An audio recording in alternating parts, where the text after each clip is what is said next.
Usalama kwanza barabarani, ni uhai, ni wajibu wetu sote. Konda, dereva, abiria pia, turudi nyumbani salama. Kila jioni usalama kwanza barabarani, kila dakika, kila safari. Dereva wa mahakama Tanzania, wewe ni mfano, linda haki ya watu.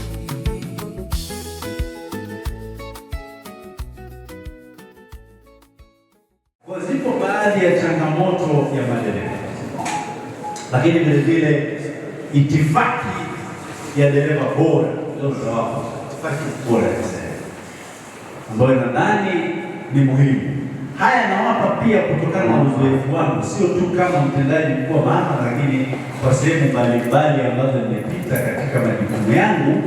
Nimeshafanya kazi na madereva wengi, nimeshafundisha hii mada ya huduma kwa mteja kwa miaka mingi kutoka mwaka 2002.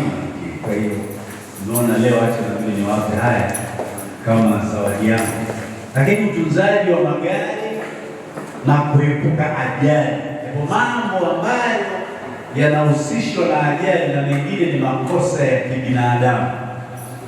Mwaka 2008 nilishiriki nikiwa nafundisha chuo kikuu Mzumbe, nilishiriki kufanya kazi na jeshi la polisi kipindi cha Mheshimiwa IGP Mwema katika kutengeneza masuala ya polisi jamii na uzuiaji wa ajali.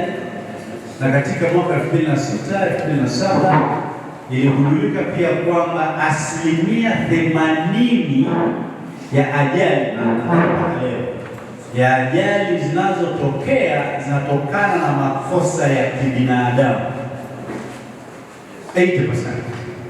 Maana yake makosa ya kibinadamu ni pamoja na hao madereva. Kwa hiyo ni kosa kubwa tukiwasahau hao maafisa ya usafirishaji kuongea nao tukadhani tumaliza.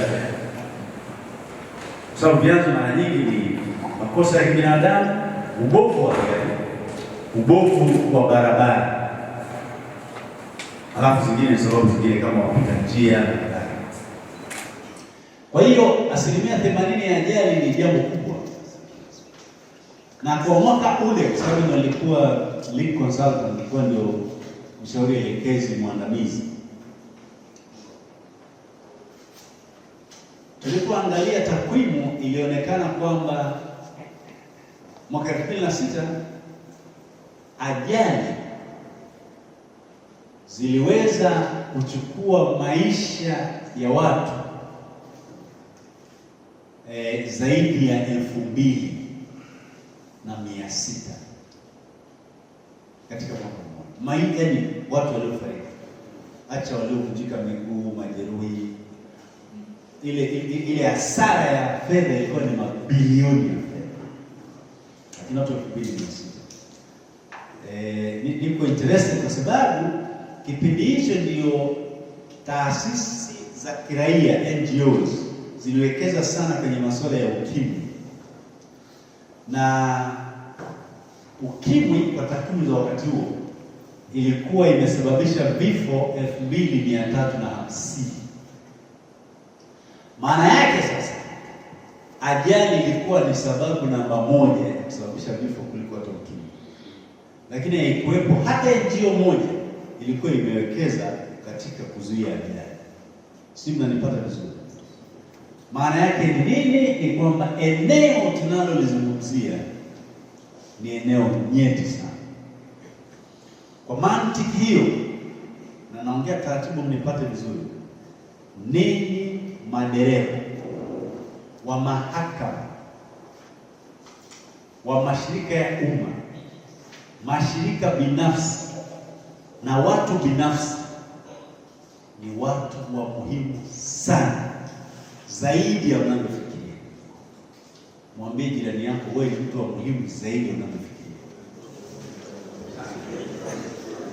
Muhimu sana, muhimu sana sana sana sana sana. Kiongozi akiwa safarini, nikiwepo na mimi, si kama mfirike hivyo, yupo wale sana sana, tutakuwa na mtajataja maana kwa sasa yeye ndiye ananiendesha, lakini madereva wengi wamekuwa wakinitumia, na washukuru sana, wamekuwa madereva bora. Lakini anasema na nimesema niseme nitambue yuko wapi. Maana pia ndio namna ya kutia moyo. Unamwonyesha mtendaji mkuu wa mahakama hakutaji popote. Jamani, hiyo nayo sio adabu. Kwa hiyo mferiki ni shahidi. Tuseme tunatoka hapa tunakwenda Mwanza. Kwa kweli mimi na ni takriban masaa 7. Naweza nikalala angalau masaa 2 kabisa njiani. Tuko pamoja? Nisikilize kwa makini. Lakini mferiki akilala sekunde 2, sio dakika 2. Sekunde 2 mambo yanakuwa. Sekunde 2 tu. 2 tu. Yaani asizie sekunde 2 tayari tuko pamoja. Nataka mtambue umuhimu wenu na uzito wenu, na baadaye mtaona nitagusa na upande wa viongozi pia kwamba wafanyeje. Lakini nataka niseme kwamba kwa hakika utunzaji wa magari na kuepuka ajali ni jambo la muhimu sana, na ninyi mnachangia 80%. Hii nasema kwa sababu hii sio tu kwa ajili ya madereva wa mahakama, ni kwa ajili ya yeyote yule ambaye ni dereva. Hata mimi ni dereva na huwa napenda kuendesha, na weekends mara nyingi na nilipajero langu pale limezeeka, lakini gumu kweli, huwa napenda nalo kwenda huko Zuzu ya wana, mimi nalima, lakini najitahidi kwa makini. Na mke wangu nilipota naye ni dereva, ile ni makini kuliko mimi. Basi kama ni makini au uoga sijui, maki akiona bana hilo linakuja lori na kugonga. Lakini nasema wote hata kama unajiendesha, ukisha kuwa umekaa kwenye kiti cha dereva, sahau nafasi yako, uwe makini, maana wewe pale ni dereva na traffic inaweza kukamata, na unaweza ukizembea ukasababisha ajali kama ambavyo ni dereva mwingine yote. Sio kwamba sisi naendesha kwamba mimi ni profesa au mimi ni mtendaji wa mahakama. Umeshakaa pale, wewe ni dereva, na inakuwa ni nafasi ya muhimu sana. Kwa hiyo nitumie hapo hapo kutoa wito kwa madereva wote wa mahakama nchini, wote kabisa. Unapokuwa na magari zaidi ya 450, maana yake pia na madereva zaidi ya 450. Kwa hiyo tunaongea na watu wengi sana. Lakini pia na madereva wote nchini watambue kwamba usalama wa kiongozi unayembeba au unayemwendesha, na gari lile unaloliendesha, na maisha yako wewe mwenyewe, dhamana yake iko mikononi mwako. Usijione kama ni mtumishi wa kawaida tu. Usijione kama ile ni kazi tu unafanya tu kwa vile unajua kuweka gari barabarani. Hapana. Dhamana tuliyokupa ni kubwa mno. Dhamana ambayo lile gari V8 moja ni zaidi ya milioni 310. Lakini ukifanya kosa ndani ya sekunde 2 tu inapotea, inakuwa written off. Kwa hiyo nilidhani hilo niligusie na nilipe kipaumbele. Nitagusia pia tabia za kuepuka ukiwa dereva, sababu nayo kuna tabia ambazo niliomba kuziepuka, lakini pia baada ya hapo nitahitimisha. Nikishahitimisha tutaingia kwenye mjadala ambao naamini itakuwa ni zaidi ya nusu saa. Kikao ilikuwa kianza saa 4, nikasema hapana, tuanze saa 3, nataka tupate muda mwingi wa kujadiliana. Kwa hiyo kwenye utangulizi nasema tu kila mtumishi leo kwenye taasisi yoyote anachangia kwenye mnyororo wa utoaji huduma. Uwe mfagizi, uwe ni mkurugenzi, uwe ni afisa usafirishaji, uwe ni muhasibu, unachangia kwa kiwango kikubwa sana katika mnyororo wa utoaji haki, na hilo ni la muhimu sana. Mnyororo wa utoaji huduma, sasa nikiwa mahakamani haki iko kichwani sana. Kwa hiyo nataka kusema mnyororo wa utoaji huduma. Kwa hiyo nadhani hilo ni la muhimu sana, tulitambue kwamba una mchango wako. Na katika mahakama, dereva usijiweke kwamba wewe unaendesha gari. Hapana, wewe unachangia katika mnyororo wa upatikanaji haki kwa Watanzania. Ndio jukumu lako, na sio tu kuweka gia 1 2 3 4 5. Hapana. Natamani muelewe hivyo. Na dereva yeyote kwenye taasisi yote ya umma afikirie ile taasisi yake, kama ni dereva wa OSHA, kama ni wa TRA, kama ni Wizara ya Kilimo, Wizara ya Mifugo, Wizara ya Uchukuzi, ajue kwamba anachangia kwenye ile taasisi kutoa huduma yake. Kwa mantiki hiyo, usipofanya pia kazi yako vizuri, unakwamisha ile huduma yote. Kama ni dereva wa siri na ukazembea, gari likaharibika njiani, ukasababisha ajali, maana yake yule kiongozi, yule waziri, yule jaji, yule mkurugenzi hataweza kufanya ile majukumu ambayo ilikuwa anatakiwa kufanya.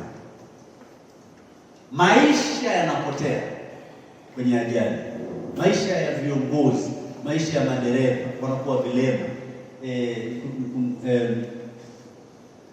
Kwa kitengo hapa amesema kwamba tunao madereva wetu sasa hivi pengine ni vilema, na wako pengine baadhi ya madereva wanasikiliza maelezo haya au mafunzo haya, wanasema laiti kama ingetolewa kabla mimi sijapata ajali, sababu kupata ulemavu ni kazi rahisi sana, ila kuondoa ule ulemavu mara nyingine ni kazi ngumu au isiwezekana kabisa.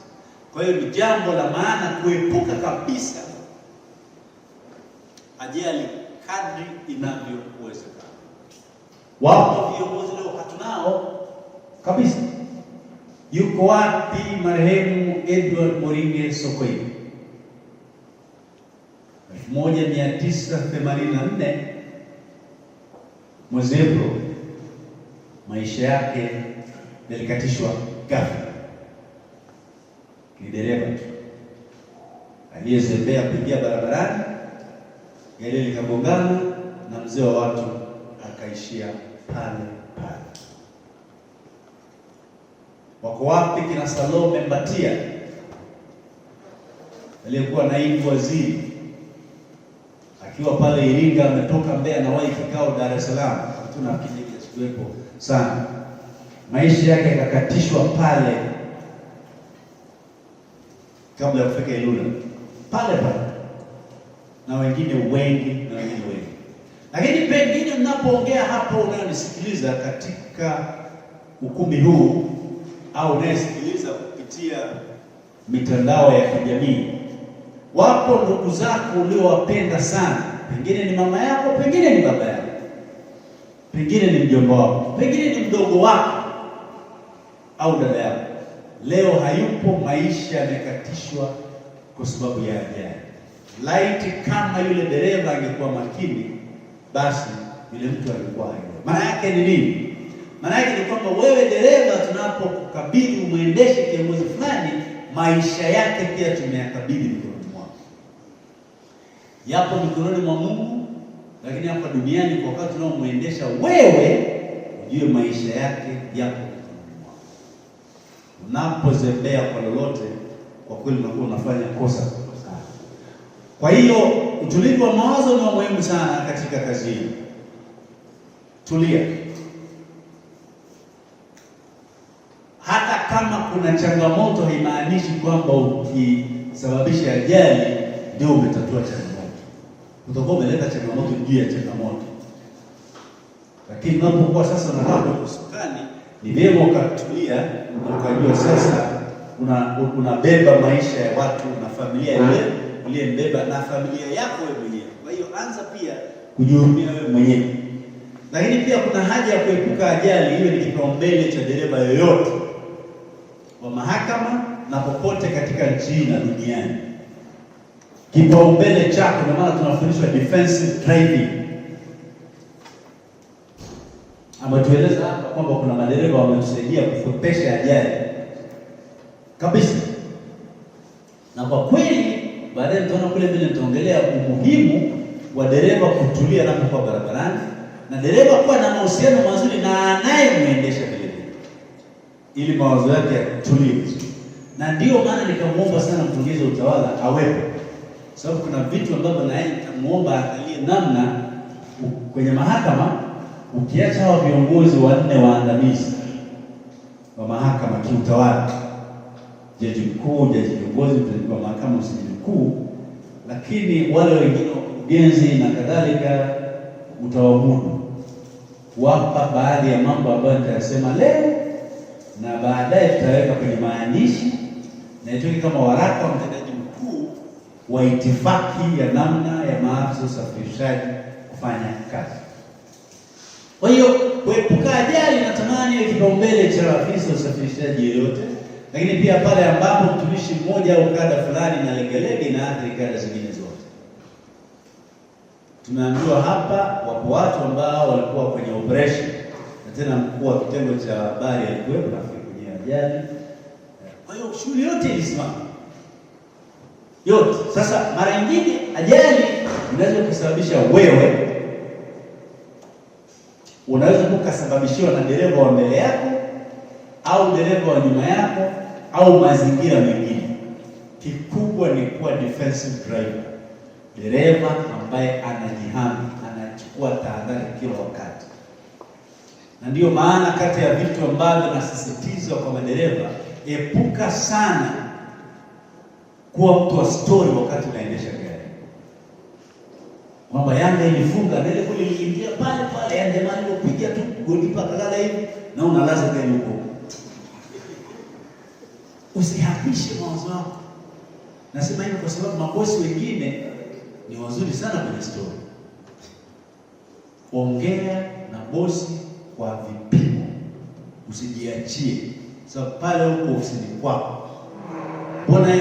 Mbona ukishamfikisha unamwacha aende akafanya kazi ofisini kwako. Kwa nini sikwambia tukale story ofisini?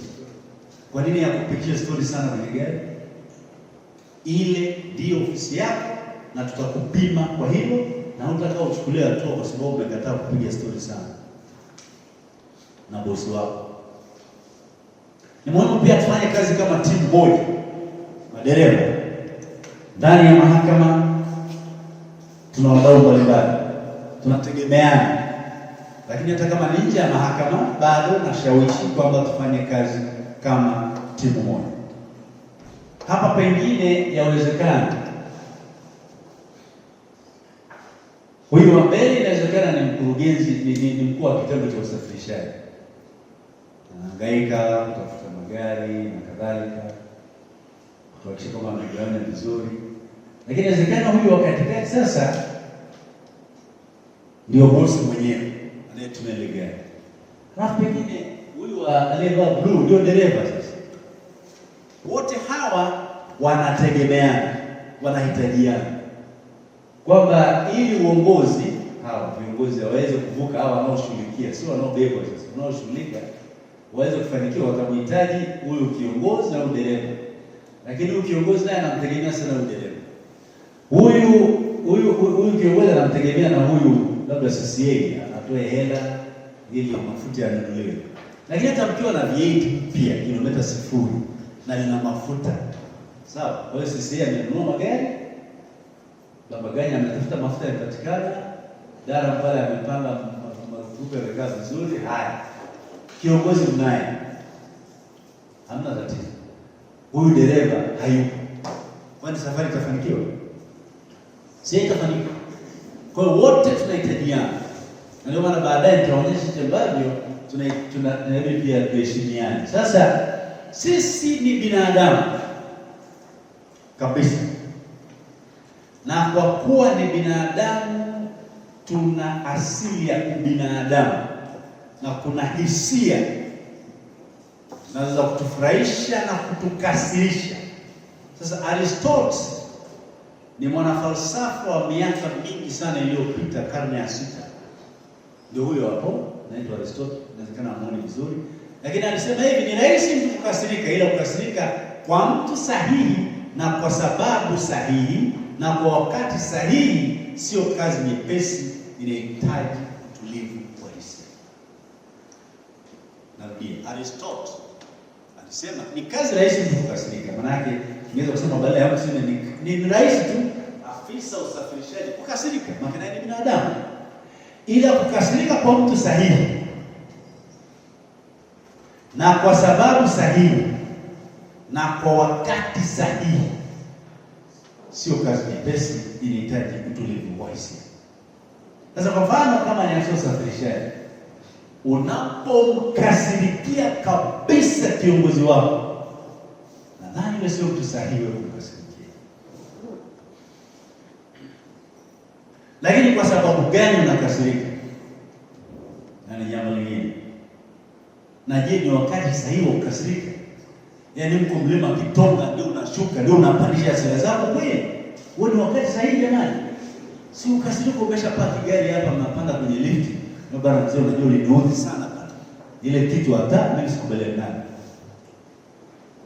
Kwa hiyo sio kazi rahisi Sasa natamani mjue kwamba kila mtu ana namna anakasirika. Kuna viongozi walimwachukua tafsiri kama ina connection kwenye speaker. Sikumwambia mtu wangu wa ICT check. Hii itakwenda kwenye speaker na nini? Haitoki kabisa. Nani mtaalamu wa sauti sasa?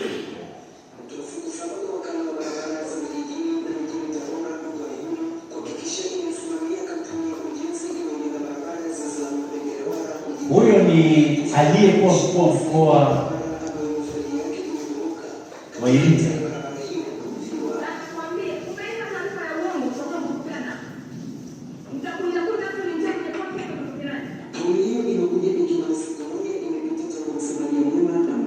Amesemaje? Nitamkunja tumweke kwenye pochi niondoke naye. Sio, umenipata? Hivyo ndivyo mwanamama huyu alivyokasirika. Nawaambia haya mtambue kwamba hao mnao wahudumia ni binadamu wana hasira, na ninyi pia ni binadamu na hasira. Lakini tulizeni hisia zenu, mjue namna ya kukasirika kwa mtu sahihi kwa wakati sahihi na kwa namna sahihi na kwa kauli sahihi. Haukatazi kukasirika, lakini kasirika kimkakati. Na wewe pia ujue watu tunaoshirikiana nao, hata madereva wenzako wana hasira tofauti. Na kuna ambao kasirika wanajinyonga, si unajua Sasa mimi sitaki kusema ni wapi, lakini wapi. Lakini vile vile kuna tofauti ya mwanaume kukasirika na mwanamke, sio? Ndivyo Mungu alivyotuumba. Ni ziara ya mkuu wa mkoa wa Dar es Salaam Albert Chalamila ameifanya hapa katika soko. Tumekuwa ikikumbwa na changamoto ya miundombinu kwa muda mrefu, ambapo ametoa maelekezo pamoja na kuvunja uongozi wa soko hili ambao pengine kwa namna moja ama nyingine unahusishwa na mgomo wa wafanyabiashara ambao wamegoma siku ya jana. Hili ni soko la serikali. Wewe ni Chalamila.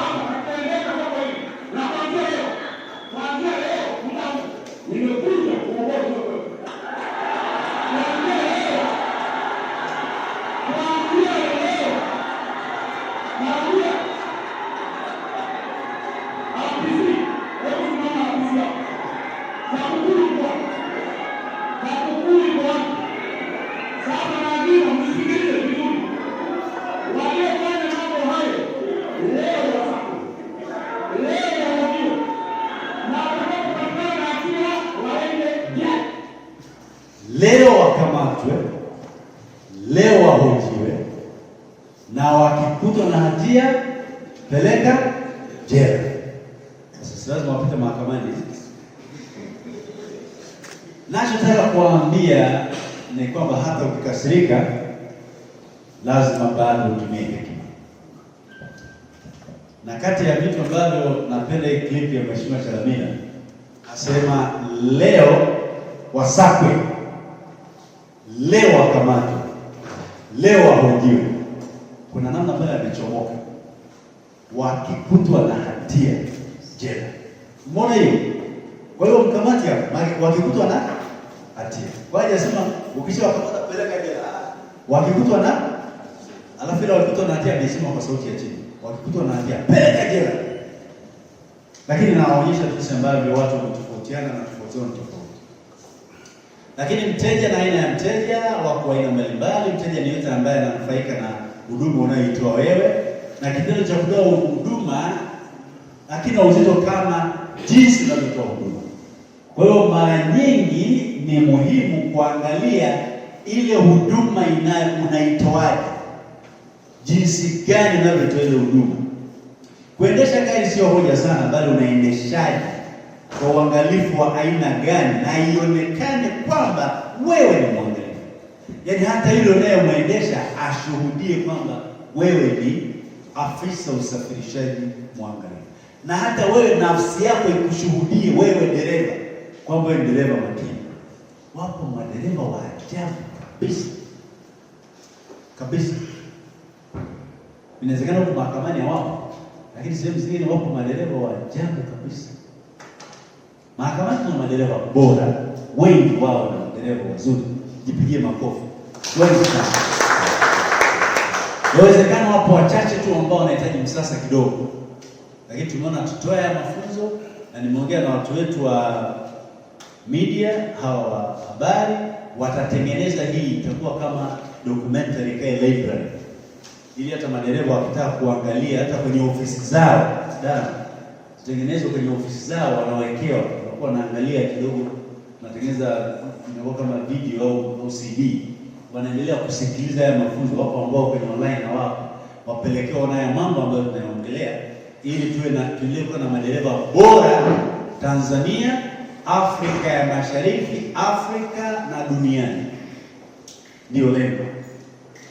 Kuna mteja wa ndani na mteja wa nje. Mteja wa ndani ni yule kiongozi wako unayemhudumia, lakini mteja wa nje ni wale wengine wanaopita barabarani, wapita njia au madereva wengine. Dereva anatakiwa endeshe magari matatu, analiendesha yeye, la mbele na nyuma yake, kwa ustaarabu. Lazima dereva mwangalifu ajue nyuma kuna gari gani, na ikiwezekana, nasema kwa sababu na mimi ni dereva, huwa nakuwa makini pia kumsoma kwenye side mirror, huyo anayekuja ni mtu ana namna gani, ana force to overtake, hebu mpite ya picha zake. Muhimu sana.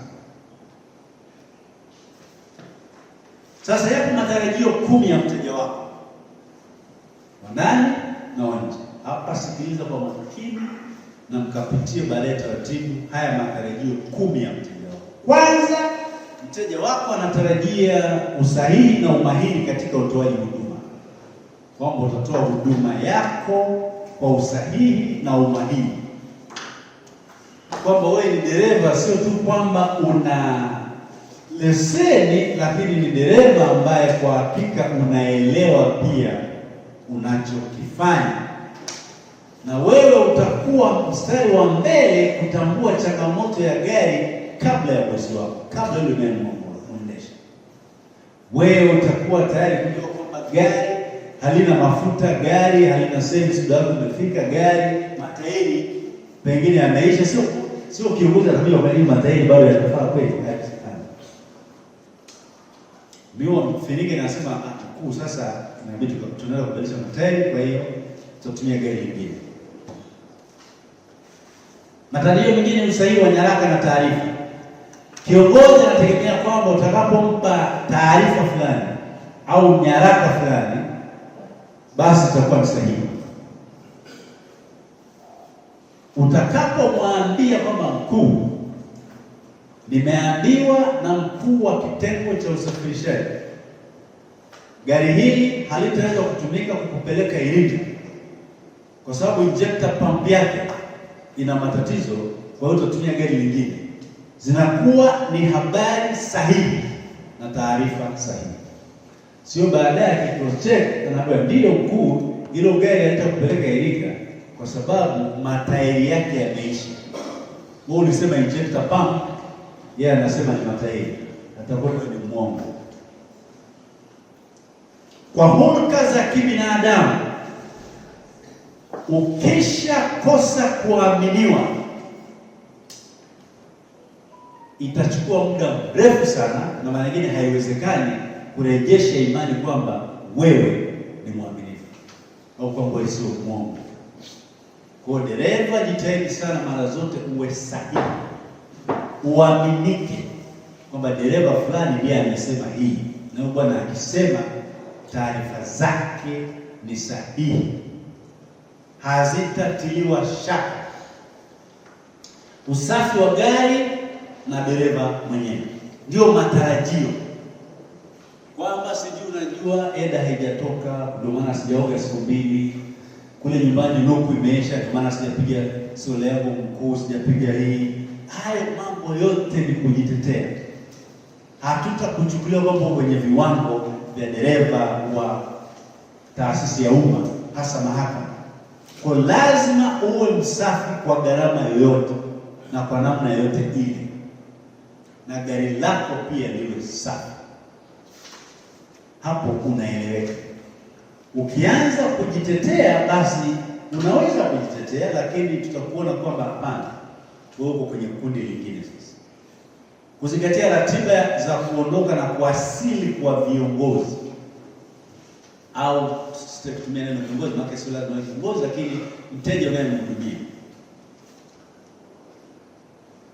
Leo nasafiri kwenda Zanzibar. Kwa hiyo tayari katibu wangu ameshapanga nitatoka hapa, nafikiri ameniambia nitoke saa 6:30. Nikitoka hapa naenda ofisini kufanya kazi zingine. 6:30 nategemea kuondoka kwenda airport. Kwa hiyo kuna hiyo ratiba. Sasa hebu fikiria, natakiwa kuondoka saa 6:30 kwa airport, na mtafuta Mfilinge kwanza, mfano tu hana hiyo tatizo. Nampigia simu yake haipatikani. Hapo imechukua saa 6:30. Natuma mtu akamwangalia kwenye gari, hayupo. Nimeshafika saa 7. Alafu baadaye nakuja kumpata, anasema mkuu, unajua simu nilisahau kwenye gari. Hayo unaona ndio mchanganya. Sasa nasema ni mfano tu, nasema Mfilinge anayo matatizo. Tuna kama hamna wivu, upigieni. Hata wale wengine wana wivu hata kupiga makofi tu. Sasa nikiwaambia mnunulie soda, sitakuwa tabu kabisa. Lakini nasema ni mfano natoa kwamba zingatia ratiba ya kiongozi wako ya kuondoka na kuwasili. Ni muhimu sana. Muhimu mno. Wewe kama dereva, na kama ni viongozi wenye makatibu, check na katibu wako. Kuna wakati kama ni ndege inawahishi. Mkuu, unajua ndege inawahishi kujua. Sawa, kujua, lakini umezembea ofisini kwako. Unatakiwa ufuatilie kama mmesema hii ndege inatua saa 7. Kwa mfano ndege yetu ilikuwa ndoka saa 5 au saa 6 dakika kadhaa. Imesogezwa mbele. Maana yake itachelewa kufika Dar. Sio wajibu wangu kwanza kumwambia Imran, unajua ananipokea kule. Yaani namuona wa maana, nakuta pale ameshajua mawasiliano na katibu, nini bana, ndege sasa inafika saa 8:10 sawa. Yaani nakuona wa maana. Unajua hatuheshimiki kwa sababu ya vyeo vyetu au nafasi zetu, hapana. Tunaheshimika kwa sababu ya mchango tunaotoa katika mnyororo wa huduma kwa yule unayemhudumia. Hata mimi niwahakikishie, hamtaniona wa maana kwa vile mtanipua mahakama. Hiyo wala hata kidogo. Lakini mchango wangu katika kufanikisha shughuli zetu. Ndio sababu mtanikubali. Hamtanikubali kwa hovyo kabisa. Yaani sio kupata watu. Ni jinsi ninavyohudumia. Mchango wangu ni nini? Na wewe kama dereva, mchango wako katika changamoto ya viongozi hawa ni nini? Kwa hiyo zingatia ratiba ya kuondoka na kuwasili. Tulikuwa Zanzibar tarehe 2 kwenye masuala ya Law Day ya Zanzibar. Tukapita Terminal 1, ni terminal ambayo ya kweli kabisa. Na simstaki wala usimchukulia tu. Lakini dereva wangu Imran alikuwa pale. Dereva wa RCA alikuwa pale. Dereva yeye kwa anakuja kumpokea huyu wa High Court. Registrar of High Court RHC. Alichelewa. Kwa hiyo kama yupo huko ni mfano nimechukulia. Nasema nilishamwambia msamaha. Hataki unajua Mandela alisema hakuna mtu ambaye hana maana duniani. Kwa sababu hata yule mwenye tabia mbaya ni mfano mzuri wa watu wabaya. Si umenielewa? Kwa pia kuna watu wakikosea inasaidia kujifunza. Kwa hiyo mimi nikamwambia rais hapa siondoki mpaka nihakikishe ndio kama. Na alikuwa na connect na train ya kuja Dodoma. Hapo ilishakuwa saa 12 kasoro. Tuko pamoja. Train inaondoka saa 12:55. Kwa hiyo tuna tension ya muda. Kwa hiyo nikasema kama dereva asipoonekana tapandisha kwenye gari yangu nikimbize SGR. Kampigia simu mara ya kwanza, mara ya pili hapokei. Hii ni habari ya tarehe 2. Ni Jumatatu tarehe 9. tarehe 9 mwezi wa pili. Baadaye naye akapiga mkuu, kwa ni wapi bana? Bana mkuu, niko hapa terminal. Wapi, mbona sikuoni? Ndio tukamwona apiga kule, anakuja na hema na gari lake. Akasema basi. Na ikasema kwa leo nakutana na maafisa usafirishaji tarehe 12, lazima ile nitoe. Kama nilikuwa bado ya moto. Namwambia siwe na pressure wala sitafanya kitu. Lakini amenisaidia kujua kwamba alikuwa pale airport, lakini hakujibidisha, hakujiongeza kujua hii bosi wangu ameshafika. Ni wapi siri? Nataka ni wapi siri? Raha ya kiongozi ni pale dereva unapojiongeza na kumpigia na kumuuliza bosi vipi, au hata message, umeshafika, umetua, bosi nimepaki hapa karibu na sehemu ya kukatia risiti. Na wewe unamuona bosi wako masaa yote. Sasa wewe umekaa kule kwenye gari, sijui umepaki wapi, na mimi nimetoka Zanzibar. Jamani, haoni kama unamuonea kiongozi?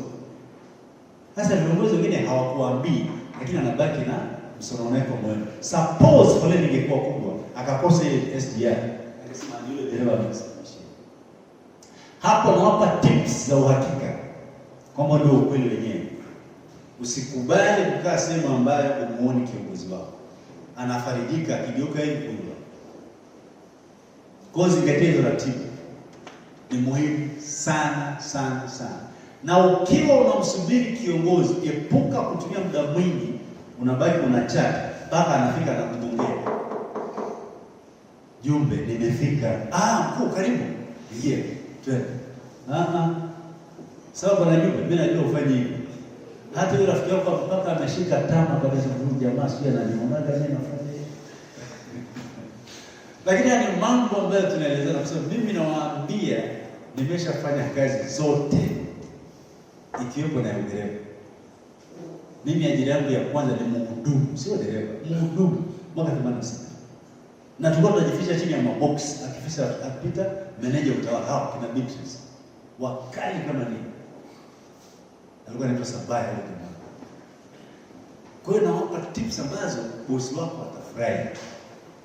Pale hapo paki sehemu ambayo chapa kifika anakuwa naondoka. Kujali ratiba ya kiongozi wako. Usalama wake ni muhimu sana unapokuwa barabarani. Aone kwamba wewe unajali usalama, na ajali nyingi zinatokea kwenye overtake. Na mimi kila nikipata dereva mpya kama nimepata mfilege nikamwambia bwana, sasa hii msiandike kwenye records. Mimi mwendo speed mimi siogopi.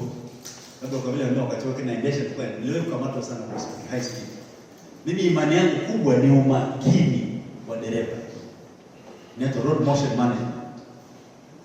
Kwa hata kama uko speed ndogo lakini ni mzembe, utasababisha ajali. Na ajali nyingi zinatokea wakati wa overtake kwenye uzembe. Pale mimi na dereva yote lazima nimwambie, wote nilifanya nao wizarani huko mpaka bwana kwenye overtake. Kama unakimbia sawa, lakini kwenye overtake pale ndio maisha yote yanapotea. Kwa usalama uwepo, lakini pia utunzaji wa muda ni muhimu. Dereva uwe makini sana katika kutunza muda. Kiongozi amesema tunaondoka saa 4, jitahidi ufike dakika 10 kabla. Very important. Sio tena muda umefika na bwana sasa umefika wapi? Mkuu nipo ndio nakata kwa kumbe ndio unaamka. Na ikitokea bahati mbaya umepata dharura au usingizi umekubana, umeshindwa kwa mwambie ukweli. Mkuu, mimi ni binadamu. Nimeweka alarm, nimeita, nikachukua nikaizima nikaamka, kumbe ndio nimepitiliza. Au gari limepata dharura. Kabisa, au Kongo nafahamu, tunafanya kazi hiyo. Kuna siku mfilika ameamka gari lipata pancha akiwa njiani. Anataka kuwa airport na ni alfajiri. Sasa utafanyaje? Pale kabidi kutumia mbinu za medani. Nikakamata bajaji. Na kule nilipokuwa nimekaa hakuna taxi. Nilipofika pale Agakana, maana uwezo kuingia na bajaji nitajikuwa mahakama unaingia na bajaji VIP. Nikakamata taxi ya nguvu. Nikaingia na VIP. Wanakumbuka tulikuwa tunasafiri. kesi ikaisha, si ndio? Suppose mfanyikazi mkuu ni kweli ndio unakaribia hospitali hapa, afu niko na safari ya muhimu sana, kwa nasema utunzaji wa muda na mawasiliano ni kitu cha muhimu sana. Kauli njema bila kuingilia mazungumzo, nayo ni jambo la maana sana. Unapokuwa dereva kwenye gari, jitahidi kauli zako pia ziwe za maana. Na bila kuingilia mazungumzo ni kwamba yawezekana huyu kiongozi yuko na wenzake wanaongelea masuala ya kikazi, alafu na ukaanza kuingilia. Ya tena mkuu yule, yule msajili naombwa sana. Mimi habari zake mkanda wake wote unajua atakuwa nyumbani kwake. Mkewe hana hamu. Hivi yule mkeleleno wa pili ndio kwanza amtandika makofi na mangumi kalazo bibi. Please. Jamani tuko pamoja? Hiyo nawapa tips ya namna wewe bana tulia. Na mara nyingine mabosi wengine wanakuuliza mambo kwa kukutega. Hivi kwa msajili unamwonaje? Bwana usitoe maoni yako. Wewe huko kwenye baraza la ushauri. Mbea mkuu huyo kwa kweli hakweli sana habari zake sana. Kipi? Ila pia hapo nimesema kauli njema. Usimwambie hivi unaniuliza mimi unanitakia nini? Sio ni matatizo mengine sasa. Akisema sisi alisema sisi alisema wasikiza bwana mambo usikilize tu. Mimi kazi yangu kuendesha gari. Mkuu usiniingilie. Endelea na mambo yako. Kwa sababu ni kauli njema. Kwa sababu kushirika na binadamu ni kazi ngumu jamani. Hata Mungu mwenyewe anayemsumbua mpaka leo ni binadamu. Hasa wanaume. Na hapa kama ndio wanasio. Au tunao? I wish ningetamani sana ndio badala watu. Mahakama. Sawa, lakini hoja yangu tu ni kwamba hata Mungu wanaomsumbua mpaka leo toka mwanzo shida ni wanaume hawa kina Mike hawa. Na siku moja Mungu akaamua tu kucheki. Mike uko wapi bwana? Baada ya kusema niko mzee, niko karibu na kona fulani, akasema mzee niko uchi. Hajaulizwa kama amevaa nguo. Sema niko uchi. Vipi? Hayaeleza sema yule mwanamke yule vipi. Unaona mambo haya? Hao wanadamu walivyotaka. Kwa hiyo nasema hata wao tunao wahudumia nao ni binadamu, kwa hiyo kauli ziwe njema. Utulivu barabarani ni muhimu sana, lakini pia utunzaji wa taarifa binafsi na za familia za kiongozi ni muhimu sana. Ni hatari na hiyo uepuke kadri iwezekanavyo kuanza kuzungumzia taarifa binafsi za kiongozi unayemhudumia au familia yake. Ni mbaya sana. Kwa hiyo nilidhani nimeweza kuambia na kumuona sehemu alipo wakati wote. Hii nishawaambia kwamba unapokaa anatarajia umuone kwamba yuko wapi, kwamba sasa anatoka kwenye kikao, sasa amemaliza. Ni mikakati tunawapa ambayo itawasaidia. Jamani, hapo tumeelewana. Haya matarajio 10 ya mteja wako. Tuko pamoja Sasa hizo changamoto za kukabili madereva na nyingi nimepata kutoka kwenu. Moja ni usimamizi wa bajeti binafsi. Yale matumizi yako wewe mwenyewe. Unaposhindwa kusimamia mapato yako, ni rahisi kusema mshahara mdogo hautoshi, kazi gani. Na kazi ni mbaya ukishakuwa naye. Ukikosa sema nipeni jamani hata kujitolea. Ukishapata sasa hii mshahara hautoshi. Sasa mmenipanga Liwali, mimi nitafanya Liwali. Sasa mmenipanga Dar, lakini Temeke, ndeke Kinondoni. Mwa Kinondoni jamani, nipange Kinondoni pale JC kuna nyumba kuonyesha nyuma yake, ndio anatembea kwa mguu wake nauli ya mtu. Sasa usimamizi wa budget binafsi ni changamoto. Madereva na watumishi wengi. Baadhi ya viongozi kutoheshimu madereva, nalo ni changamoto. Na ndipo maana nikukuta jana hili ni lazima tufanye kazi. Tuhakikishe kama wapo, ndio nasema baadhi kama wapo. Na hii sehemu kwa ajili ya mahakama, lakini nazungumzia nchi nzima inaweza kuwa ni changamoto kwa baadhi ya madereva kuheshimu, baadhi ya viongozi kuheshimu madereva, na ni kwa sababu nimefanya pia kwenye taasisi nyingi. Na kwenye taasisi moja hili sitalisahau, kulikuwa na kiongozi mmoja, sio hadithi za kwenye YouTube, ambaye yeye asubuhi kwanza asalimia na dereva. Unaweza mkushika moki. Alafu kama anakuja Dodoma, watu wako Dar es Salaam, naambia tu twende Ubungo. Fika Ubungo, unamwisha Morogoro. Ndesha mkuu, tunaelekea endesha gari. Wakifika Msangu, wanakuja Dodoma atakulia. Wanakuja Dodoma. Sasa hili gari halijafanyiwa service, halina mafuta. Kwa hiyo inafika mahali taa inawaka, naambia mkuu, na basi mkuu, mafuta yameisha. Hiyo ni jukumu lako. Weka tena mafuta twende na kikao mimi na wewe Dodoma. Jamani, haya mambo ni narudia, sio utani. Mimi naongea mambo ya kweli.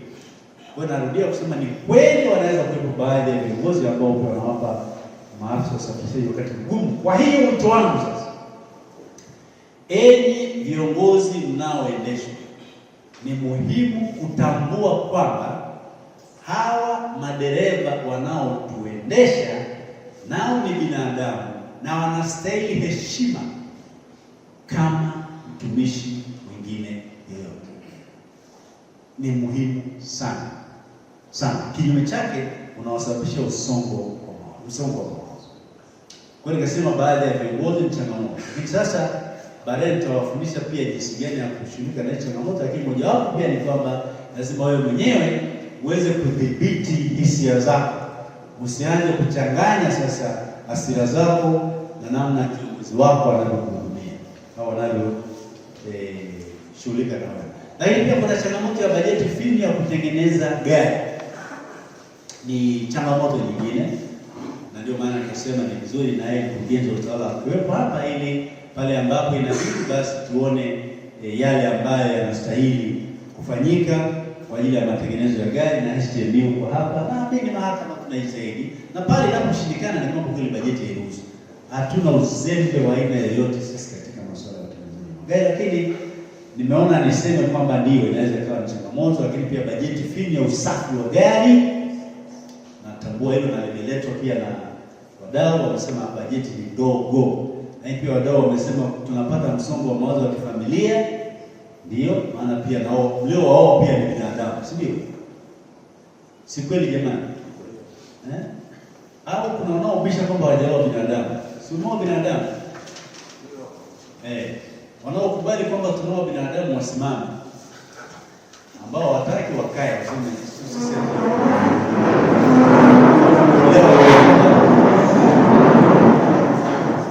alafu kuunga mkono namna hiyo. Haya basi natukaa kwa msongo wa mawazo ya familia, hiyo nayo ni changamoto nyingine, lakini pia hisia za kuhama bila uhakika wa faida. Wapo baadhi ya madereva wanahama kutoka taasisi moja kwenda nyingine. Hii mahakama uliopo ni taasisi ya 5 na umeshaandika barua ya kuhama, unasubiri tu nipitishe wahamie taasisi ya 6. Ukishajenga dhana ya kuhama tu, utakaa utulie. Utaamini kwa kuhama ndio dawa.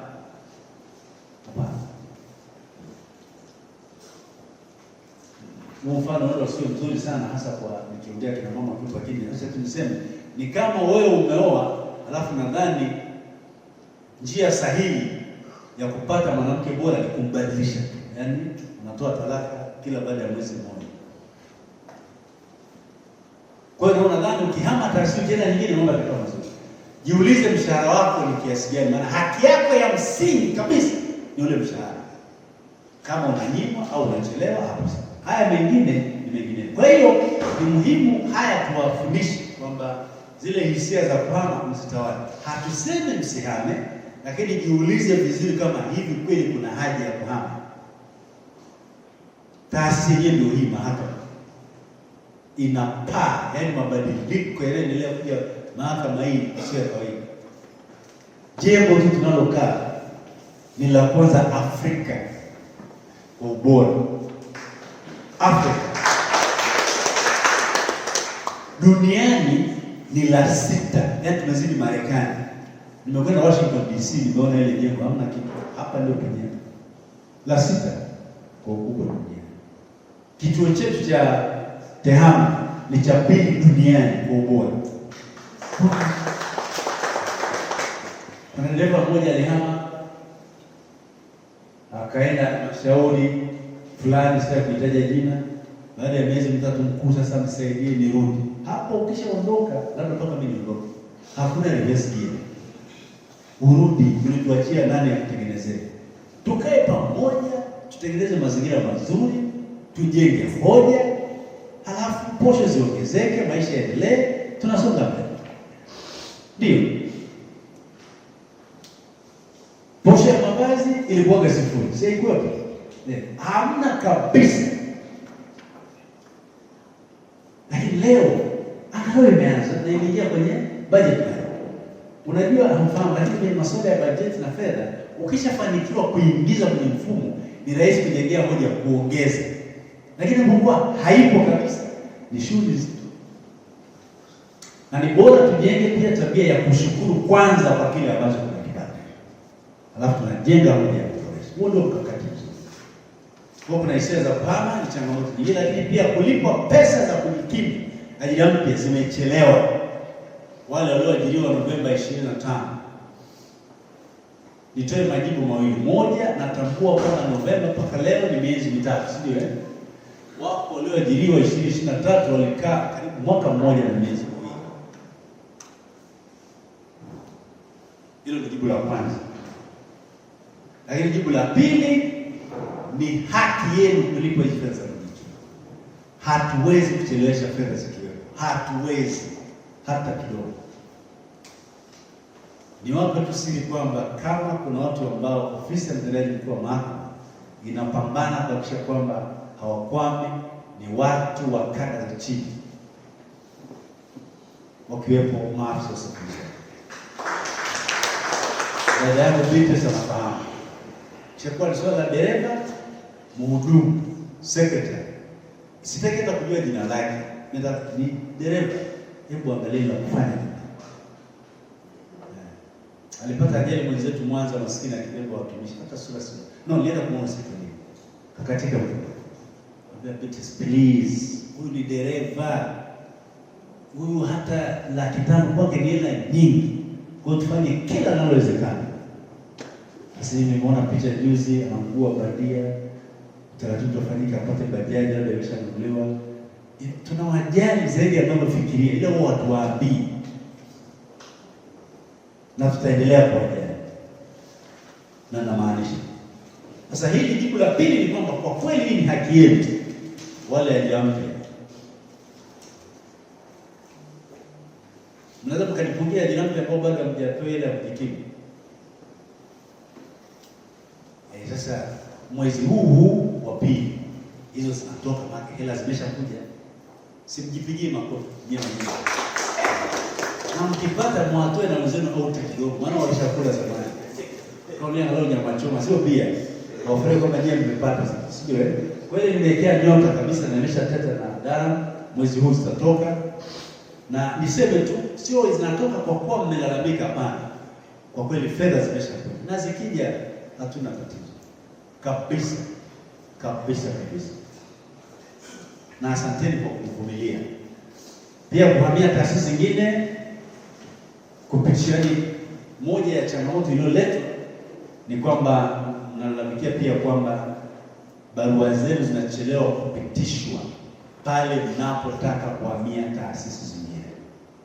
Hili ni swala tu la kiutaratibu, lakini kama umeshakaa ule muda wa miaka 3 ndio ukishakaa pale kwa kweli tunapitisha. Ila kuna mfumo sasa. Unajua mwelewe pia kwamba mahakama ina ukomo wake. Mambo mengine ni ya utumishi. Kwa hiyo wamesema barua sasa tunatumia, hatutumii tena hard copy, tunatumia mifumo. Kwa hiyo mtu akitaka kuhama kule anakokwenda athibitishe kwamba ana nafasi, then ndio kwenye mfumo ipite iende. baadaye ikawa tatizo kubwa, kwa sababu inawezekana dereva anataka kuhamia mfano TANESCO, na hii TANESCO hawapo kwenye mfumo. Sasa huyu dereva anabaki katikati, nifanyeje? Kwa hiyo tumeshaongea na dara na tumeongea na utumishi kwamba basi pale ambapo ile taasisi wanayokwenda hawana mfumo, basi tupitishe hard copy.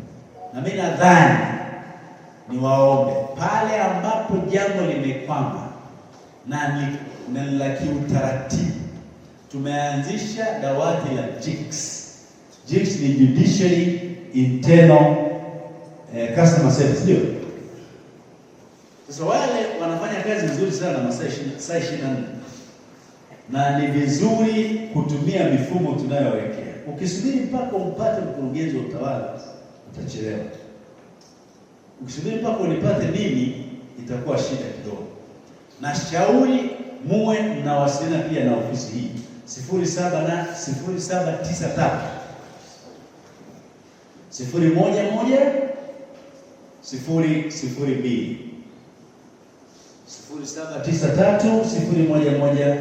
0793011002.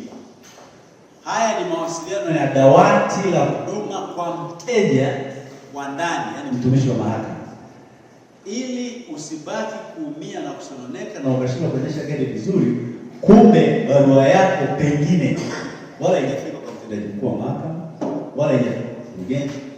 Tumia hiyo namba, wao watafuatilia, lakini kama ni yake yako na kuhakikishia huwa hatuna urasimu hata kidogo. Kwa hiyo haya yalikuwa ni baadhi ya mambo. Posho ya chai pia zipatikane kwa wakati, nimeshamwambia dara afuatilie hilo kuona kwamba inakuaje, na labda na wakati mwingine bajeti inakuwa imebana, lakini taarifa pia ni muhimu ikaja, lakini amebeba na zile changamoto zingine zote ambazo zimekuwepo, ni waahidi kwamba tutazishughulikia. Sasa napoelekea ukingoni, nigusie kidogo itifaki ya dereva bora, kwamba anakuwa sisi wote tunafanya itifaki. Ukishakuwa mtendaji wa mahakama, kuna vitu ambavyo lazima mkwepe. Ukishakuwa mkurugenzi, ukishakuwa mkuu wa kitengo cha usafirishaji na usimamizi magari 450, kuna namna unatakiwa uwe. Mimi zamani nilikuwa napenda sana kula mahindi ya kuchoma. Sasa kuna cheo ikifika, huwezi ukaanza kula mahindi ya kuchoma tena barabarani, njiani, huwezi. Dr. Bishanga anikute pale nipo soko la Sabasaba na shughulikia mahindi ya kuchoma umiwa. Sasa kweli profesa hapa tumuoeshe mbeleni. Sio kama kuna shida kula ile mahindi barabarani, lakini kwa nafasi nilionayo sasa ni tabu. Ndio mambo ya itifaki. Hata namna ya kuvaa. Ukiwa dereva wa daladala utavaa tofauti sana na ukiwa dereva wa mahakama. Kwa hiyo huwezi kumkuta Mike amevaa ovyo ovyo. Au jumbe. Hebu viuga jumbe uone naisha kitanda chako. Unaona kimetulia. Hebu ndio dereva wa mahakama. Mustache uliokatwa. Sio dereva anatoka Kariakoo kwenda karibu.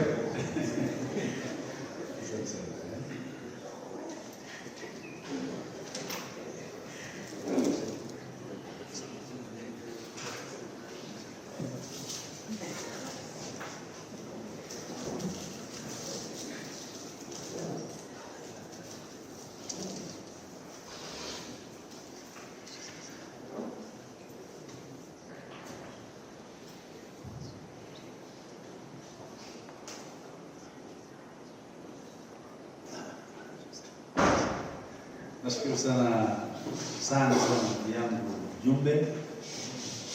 Yes. Kwa tumepokea baadhi pia malalamiko na mambo mengine kwa tutafanyia kazi. Kwa hiyo kwa nasema kwamba kwenye itifaki ya dereva bora mahakama kuna namna ya kuvaa, kuna namna ya kula, kuna namna ya kuongea. Sasa kuna vitu ambavyo lazima kuzingatia. Mojawapo ni mavazi ya heshima na muonekano bora. Hata kama una ndevu, tengeneza vizuri kama zile za Jumbe. Mimi zangu wanazinyoa. Maana uwezo kama mtendaji mkuu mahakama na ndevu yakikaa mpaka huko. lazima. Lakini kibakiza basi zikae vizuri kama hizo babaganya, yani zinakaa kinamna yake, ili hata unayemuendesha akikuona afurahi kwamba uko vizuri, asiogope kwamba kweli atanifikisha kweli. Lakini pia ukienda kumchukua kiongozi, usije ukaanza kumpigia hodi. Pepe bosi, twende bana, muda umeisha. Sio sema saa 1:30 vipi sasa? Sasa ni wapi mkakati ambao mimi natumia na madereva ambao wanaendesha? Na nashauri mtumie WhatsApp. Unapotoka kumfuata kiongozi, haya ndio anayefanya mpilingi. Anasema, mkuu, natoka nyumbani kwake sasa na kufuata. Wote mpaka Kimbangani, wale wote na Washington and so on. Akifika pale ataniambia, mkuu, nimefika. Suppose unaondoka saa 1. Sema, mkuu, nimeshafika nyumbani. Nitamjibu, asante, karibu. Anajua tumeshawasiliana. Lakini mkakati wetu sisi ni kwamba nikichelewa kujibu ile message kwamba nimefika nyumbani na zikapita dakika 10 kwa ule muda ambao tumepanga, anapiga simu ili tuongee. Sema, mkuu, nipo naendelea kukusubiri. Sio mkuu, mbona utoki? Unanichelewesha.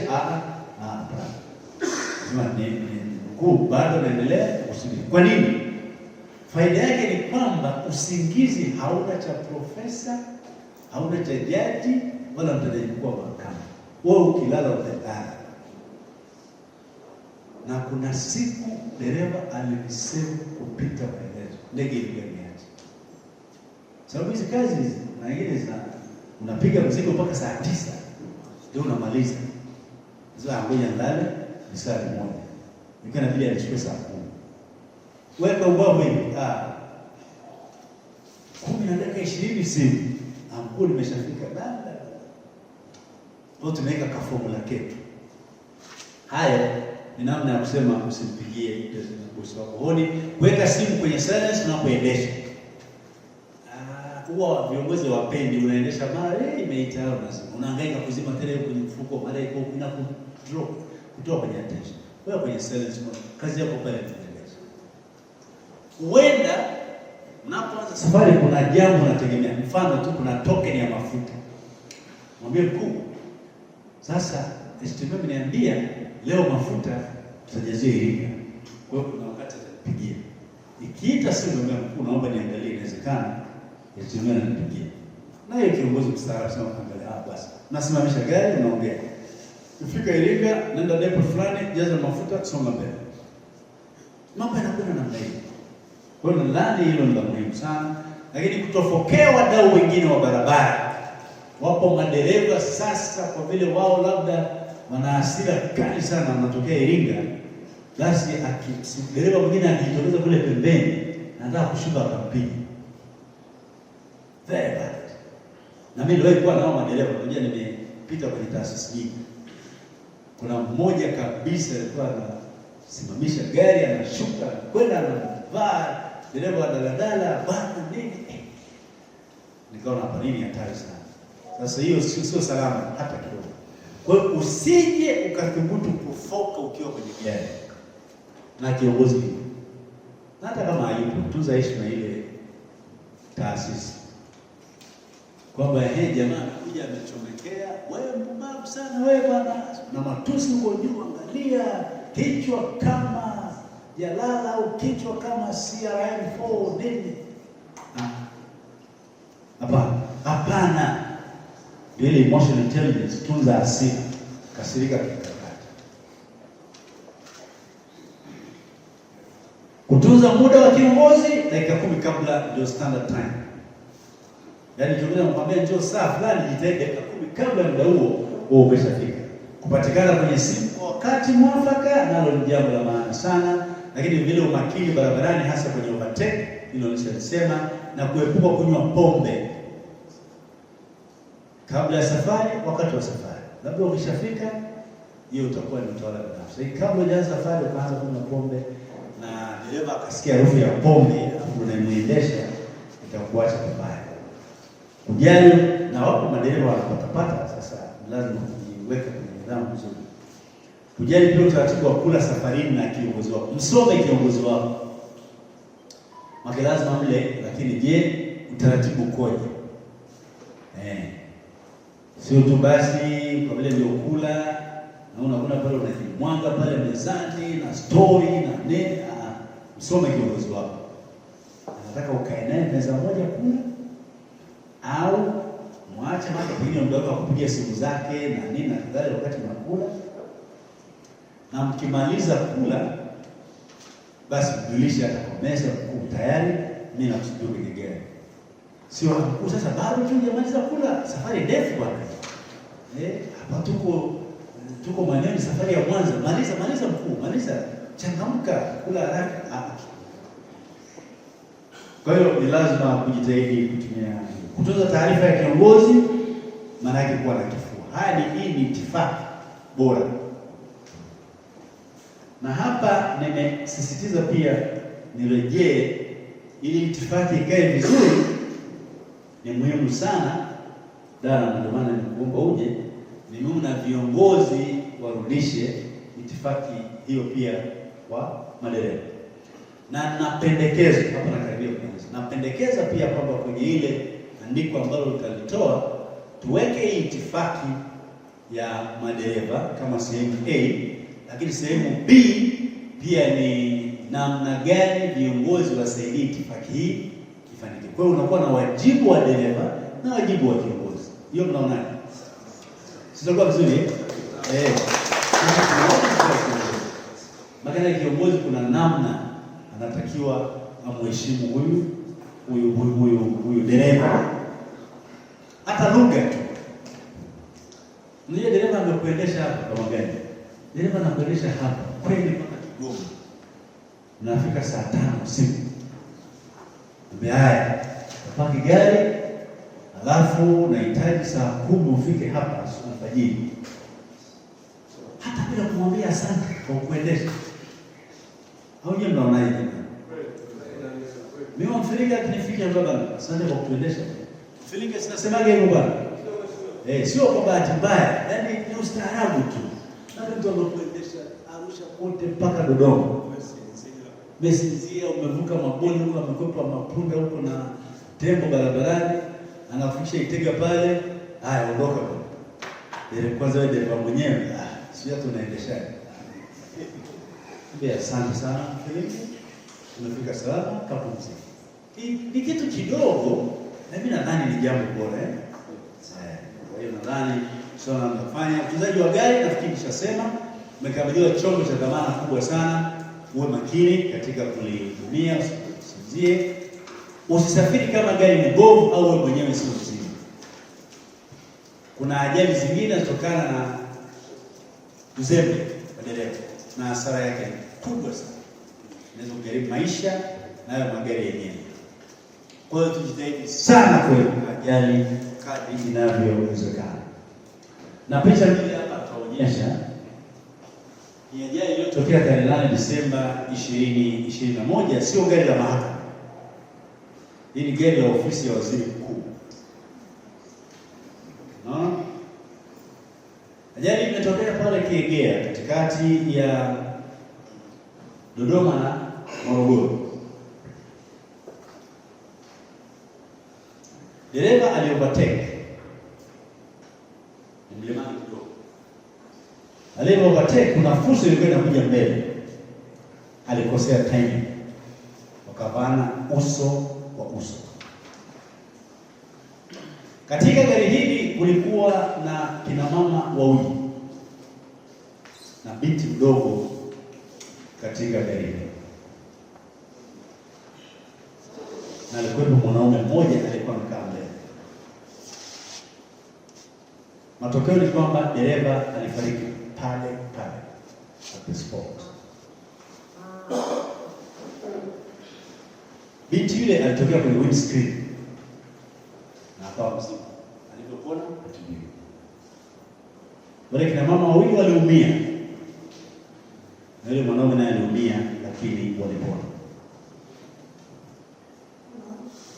Kwa nini nazungumzia ajali hii? Ni kwamba kati ya wale kina mama wawili, mmoja wao alikuwa ni mke wa mtendaji mkuu wa mahakama ya Tanzania. Kwa sio hadithi ya kwenye Google. Na ajali inatokea, huyo mtendaji mkuu wa mahakama ambaye ni mimi, nilikuwa nchini Italy. Tulienda kufuatilia mifumo fulani. Unapigiwa simu, naambiwa mzee, na ajali imetokea. Na ile binti mdogo ni binti yetu last one. Naambiwa mzee, ajali imetokea. Inamhusu mama na ile binti yetu Memories. Nikauliza, wako wazima? Ndio wapo, lakini wamekimbizwa hospitali ya Morogoro. Picha hizi na zingine mbaya zaidi zikaanza kusambaa. Sasa imagine unatumiwa picha kama hii huko Rome Italy. Na sio hadithi. Na hapo ndio corona ilipamba moto. Huwezi kurudi hivi. Mheshimiwa Jeke akasema, profesa, hapa sasa itakuwa. Hapana. Kazi lazima iendelee.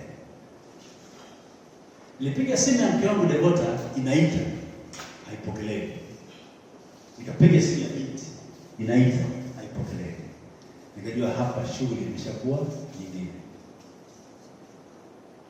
Kwa niliwahi kukaa dakika 20 nikiwa sina mke. Kwa wanaume mwe makini. Hizo dakika 20 sitasahau. Baki nilijua kabisa amekufa hapa ndani. Sitasahau. Niko ghorofa ya 6. Ukiwa mjinga hapo unajirusha na wewe ufe. Alafu nakufa kumbe mke ajabu sasa.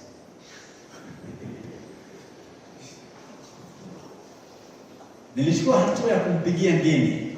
Ngeni ni rafiki yangu na nilikuwa naye kishini. Kwa tulitana mate. Ngeni ni mtendaji wa mahakama ya Morogoro. Ni mate, kuna ajali imetokea huko. Tafadhali nenda hospitali ya mkoa. Kamwangalia shemejio, sidhani kama hapo anasali sala zote, mapigo ya moyo na kila, lakini niko stable. Na niko peke yangu chumbani tu. Ngoja simwambie JK na Sierra. Mheshimiwa Chuma bwana. Ngeni akafika hospitali.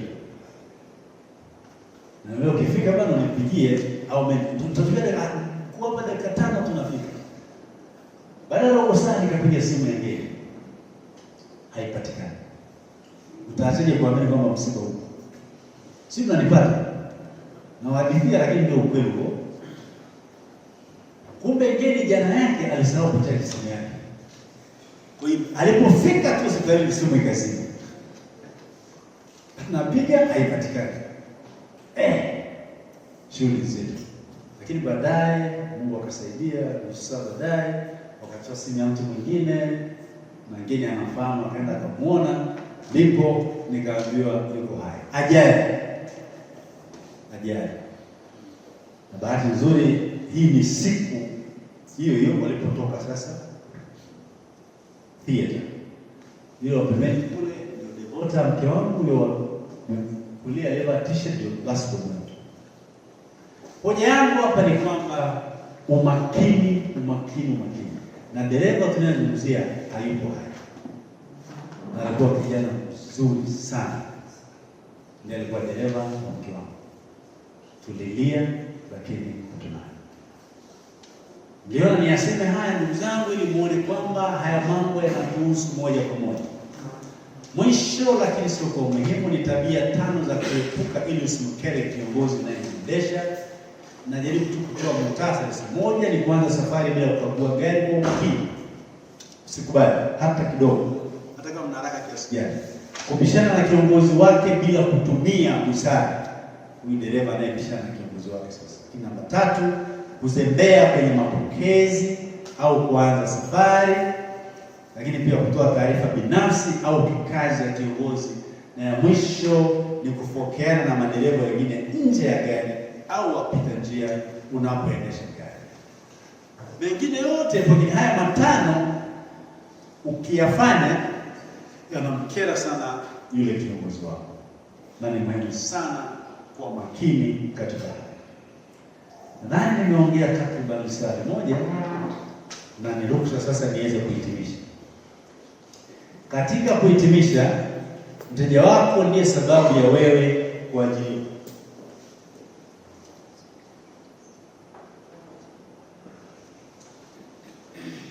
Mteja wako ndiyo sababu ya wewe kuajiriwa. Kwa hiyo jitahidi sana kumtunza mteja wako, mpe huduma njema. Tushirikiane kwa pamoja kwenye taasisi yetu badala ya kupigana majungu na vijembe. Yaani wewe ni dereva alafu unampiga majungu dereva mwenzako fitna. Hapana, haisaidii sana. Lakini pia namalizia kusema uuzaji wa gari na maisha ya mteja wako na maisha yako wewe mwenyewe ndio kipaumbele cha dereva mahiri. Asanteni sana.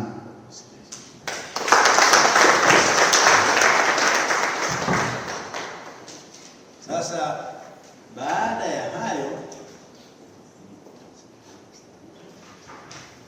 baada ya kusema hayo, nina pendekezo lifuatalo kama mtakubali, kwamba tutarudi kuketi pale tuwe na kipindi cha majadiliano hata cha dakika 40, lakini nimecheki muda wangu niko vizuri. Kama mtakavyoona inafaa. Slides kama nilivyosema, mtakishakuwa mnazipata, katibu wangu atazituma kwa STNU mzipate. Naomba sana wakati wa mjadala mwe huru. Tumeshapokea mambo ambayo mmekuwa nayo na mengine tutatolea ufafanuzi hapa, lakini kwa sasa nikiri kwamba ni kipindi cha majadiliano na nitamkabidhi STNU, yeye ndiye atakaye tuendeshea hilo, kusema nani aongee, ulize na kadhalika, na baadaye naye Dana atatupa vote of thanks kukamilisha kuhitimisha. Asanteni sana, karibuni.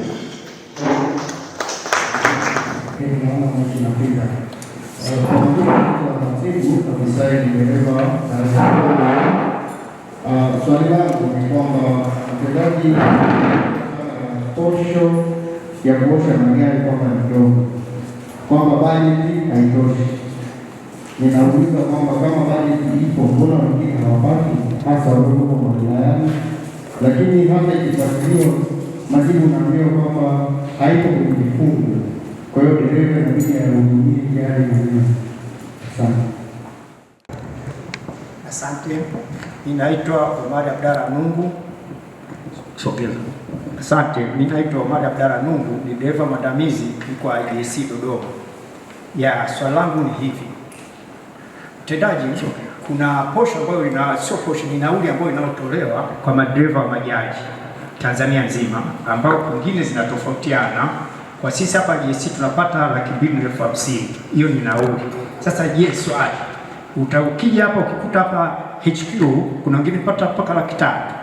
Sasa ni hiyo hela ni ya nauli, sawa? Sasa ni posho gani ambayo inaweza kutufanya sisi tuweze kufanya kazi vizuri zaidi? Kwa sababu tunafanya kazi mpaka muda wa ziada, unakuta tunatoka mpaka saa 2 usiku.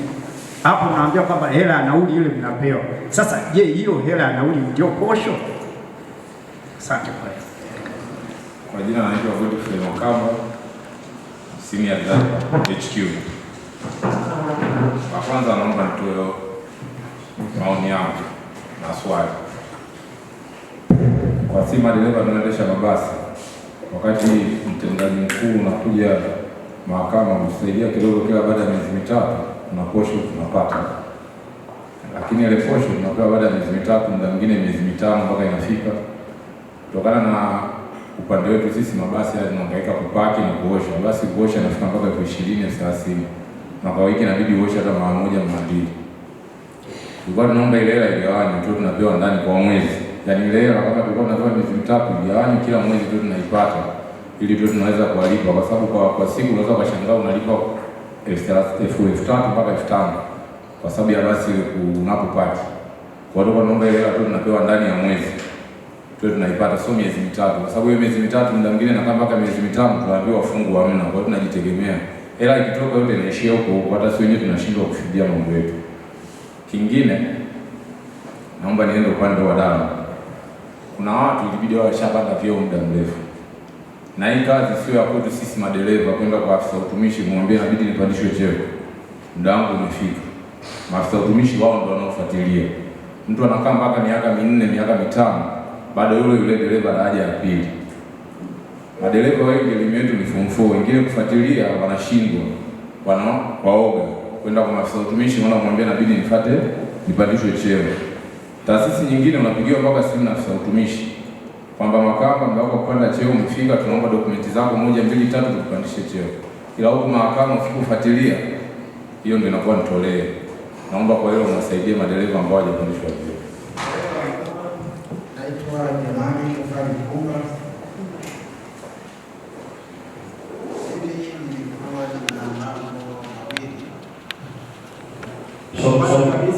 Kwanza kabisa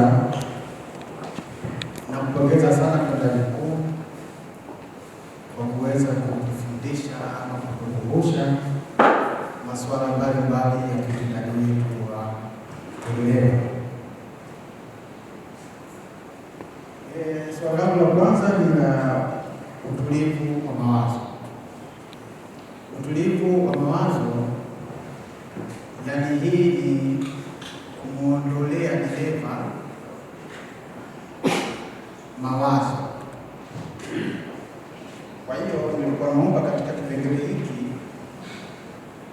sisi wengi tuliokuja hapa Dodoma hatujajenga. Kwa hiyo nilikuwa nakuomba utuwezeshe katika mambo ya kulipa kodi. Hilo katika swala la utulivu wa mawazo. Lakini la pili lipo katika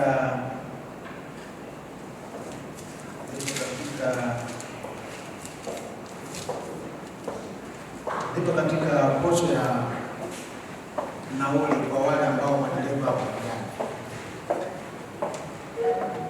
Wenzetu wa mahakama kuu wanalipwa 2,500 kila mwezi, lakini madereva wa mahakama ya rufaa wanalipwa 200,000. Sasa nilikuwa naomba kidogo nipate ufafanuzi hapa, inakuwaje jana? Asante sana.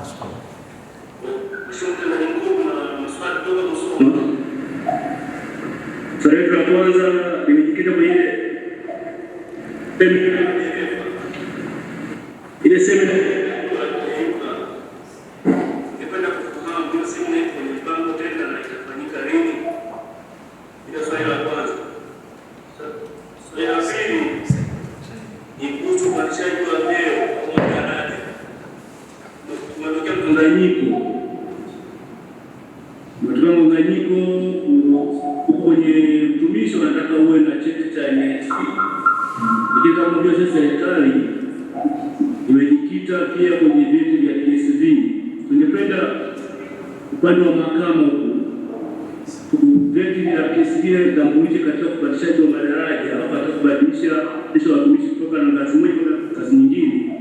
Usijiegemeze sana kwenye IT kwa sababu hata PSV kwa sasa inatambulika.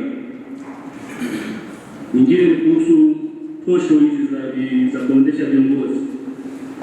Tungependa iwe sawa kwa madereva wote, sababu wote wanaendesha viongozi. Tunaamini mahakama kwa ujumla wote ni viongozi, hakimu, mtendaji, maafisa wote wale viongozi.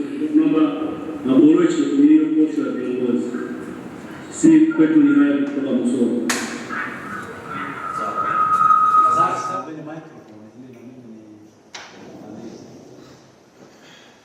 Ni vizuri pia tusimalize yote leo ili tukutane tena. Asante sana maafisa wa usafirishaji. Tuna wazungumzaji 4 kutoka online, 4 kutoka hapa na ndugu yetu wa Musoma, na ningeomba mpelekee Dara microphone. Dara, mtaomba ufafanue kidogo mpelekee haya mawili. Moja ni lile la kupanda vyeo ambalo kutoka ndugu yetu Godfrey, nadhani hilo hasa, lakini kuunganisha na ile la ndugu yetu wa Msoma kwa upandishaji wa vyeo, cheti cha NIT na PSB, lakini ukinisaidia mengine nitapiga. Karibu sana. Asante Mheshimiwa Mtendaji Mkuu. Swala la vyeo limeongelewa na watu wawili, Msuma na mwenzetu hapa ndani Godfrey, ambapo labda nielezee kwamba watumishi wote tuna kada na tuna muundo na ambapo tunataka tukidhi vigezo ambavyo vinakuwa vimesemwa kwenye muundo. Sasa huo ndio mwongozo wetu mkubwa wa kuamua kumpandisha mtumishi cheo ama hapana. Lakini vile vile tutapata miongozo ya kupandisha vyeo kila mwaka kutoka utumishi. Na ninafahamu kwamba watumishi wote ambao wana sifa za kimuundo wote kwa mwaka huu na mwaka uliopita walipandishwa vyeo. Sasa kama kuna bahati mbaya kuna mwenzetu hajapandishwa vyeo, inawezekana ni special case na inawezekana kuna sababu na maelezo maalum. Kwa kama yuko mwenzetu mmoja ambaye hajapandishwa vyeo na anahisi alipaswa kupandishwa vyeo, naomba tukitoka hapa nione, ili tuweze kutazama kwenye records kuna changamoto gani ambayo imesababisha yeye asipandishwe cheo. Lakini watumishi wote ambao wana sifa za kupandishwa vyeo wote tuliwapandisha vyeo. Baada hilo nielezee hivyo. Na kwa kuhusu sifa za kusoma na wenzetu wa kusoma kwamba kuna wanaosoma NIT na ile ya VETA PSB. Zote hizo ni sifa ambazo tunazizingatia. Kwa hiyo hilo ndio nielezea kwamba kama sifa unayo, hatuna sababu yote ya kukupandisha cheo. Labda kuna sababu maalum ambayo inakuzuia wewe binafsi usipandishwe cheo. Kwa hiyo treat kama individual cases, kama uko hapa ndani au hata au mwenzetu ambao wako mikoani, basi watufahamishe. Labda nitataja namba yangu ya simu ili kama mtu uko mbali na hapa nipigie simu niweze kutafuta taarifa zako niweze kukujibu, lakini kama uko hapa ndani tukitoka hapa tuonane. Asante. Nikuombe basi namba utaje hapo wale online msikie na hawa waheshimiwa. Jamani, napata namba ya mkurugenzi wa utawala. Si mambo mazuri haya. Haya, andika sasa. Mimi naitwa Beatrice Patrick na namba yangu ni 0784423030. Namba 0784423030. Leo nakushukuru sana mkurugenzi wa utawala, na mimi natumaini kwamba wenzetu tumepata maelezo mazuri, na nilidhani nianzie hapo kwa sababu wakati mwingine mambo ni ya mtu mmoja. Sasa tusimcheleweshe, kama tukasema tuwe na mawasiliano moja kwa moja, lakini pia ushauri wangu na wa muhimu, ndio maana nilielekeza tuanzishe dawati la Judiciary Internal Customer Service Desk. Sio tu la cheo, wenda kuna kingine, barua yako umeandika imechelewa kujibiwa, sinaambia imepotea, kuna malipo yako unadai hujajibiwa, vitu hivyo umehamishwa hujalipwa, tafadhali msikae nalo. Hebu wajulisha watu wa Jinx nao watafuatilia kadri inawezekana. Sasa niende kwa ndugu yetu Abisai. Posho ya kuosha magari ni ndogo. Jibu langu ni kwamba mara zote tunajitahidi kulipa kutegemeana na bajeti. Moja. Pili, kuna nyakati ambazo mtendaji mkuu wa mahakama anaamua kulipa kwa uwezo wake, sio kwamba imepitishwa na utumishi. Tunaona umuhimu wa jambo lile. Kwa hiyo nakubali kwamba ni ndogo, haitatosha na huwa fedha haitoshi, lakini dara, tafadhali ukaliangalie hili kwa mara ya mwisho tulitoa kiasi gani na ni lini na soko linasemaje, na uzuri bwana Jumbe yuko hapo, utashare naye kwamba tunaweza kumudu kiasi gani na pia bajeti yetu ikoje. Lakini lengo letu kwa kweli ni kuhakikisha kwamba magari yawe masafi kwa bajeti ya mwajiri na isiyo kwa bajeti ya dereva. Utajiona kama nidhamu. Omari ya JC Dodoma, nashukuru sana. Hiyo swala la nauli ya bajaji, wengine 500,000, wengine hela 2,500. Kama nilivyosema, kuna malipo ambayo sio ya jumla, inategemea eneo na eneo. Posho zingine yule mhusika wa pale anaangalia anaweza akafanya nini. Dara hilo pia utalichukua ili ulifanyie kazi, unless kama nataka kusemea hapa. Naona kama unachaka. Yule mtu ambaye kufunikini bado tunapale kae. Sikia nayo. Iacheni. Si umeelewa interesting?